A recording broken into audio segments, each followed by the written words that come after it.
Hello ସାଙ୍ଗମାନେ, ବୁଲାବୁଲି କରୁଥିଲି ଆଉ ମୋ ନଜରରେ ପଡ଼ିଗଲା ବଢ଼ିଆ ଗାର୍ଡେନ ଗୋଟେ ଯେନ୍ କରିଛନ୍ ଘରେ ଟିକେ ଛୋଟିଆ ଜାଗାରେ। ତ ଆମର ଭଞ୍ଜାରଟା ଏଇଟା ପଚରାମା କାଣା କେନ୍ତା କରୁଛନ୍ ଆସ। ଛୋଟିଆ ଜାଗାରେ କେତେ ଗୁଡ଼ା ପନିପରିବା ଲଗେଇଛନ୍ ଦେଖନ୍। ଆଉ ସେ ଭଞ୍ଜାଟା ତ ଆସ ପଚରାମା କାଣା କରୁଛନ୍ କାଣା ନାଇଁ। ଭଞ୍ଜା ଆଉ କାଣା ଏଇଟା ଗୋଟେ ଗାର୍ଡେନ ଗୋଟେ ବହୁତ ସୁନ୍ଦର କରିଛ। ହଁ ଆଜିକାଲି ତ ଦେଖୁଛ ଶାଗ ଡାଲର ରେଟ୍ କେତେ ବଢି ଯାଉଛି। ସେଥିରେ ଫେର କେମିକାଲ ଖାନା ସବୁ ଏଇଟା ହଉଛି।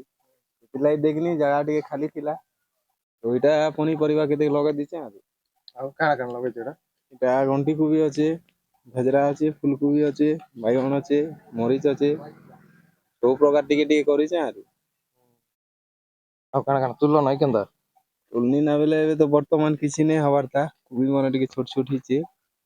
ଆରୁ ଗଣ୍ଠି କୋବି ବାକି ହେଲା ନା ଖାଇବା ଟାଇପ ର। ତ ଆଜି ତ ଗଣ୍ଠି କୋବି ତୁଲବା ସାଇଜର ହେଇଗଲ ନା। ଆଉ ଭଞ୍ଜା ତୁଲି କରି ଦେଖାବେ। ଦେଖ କେତେ ବଢ଼ିଆ ହେଇଛି ବିନା ଖତରେ ବିନା କେମିକାଲରେ ପୁରା ପିଓର ଅର୍ଗାନିକ ହିସାବରେ କରାହେଇଛି। ଆଉ ମୁଇଁ ବି ଗୋଟେ ଦୁଇଟା ଆମର ଘରକେ ନେବା ଲାଗି ମାଙ୍ଗିଛେ।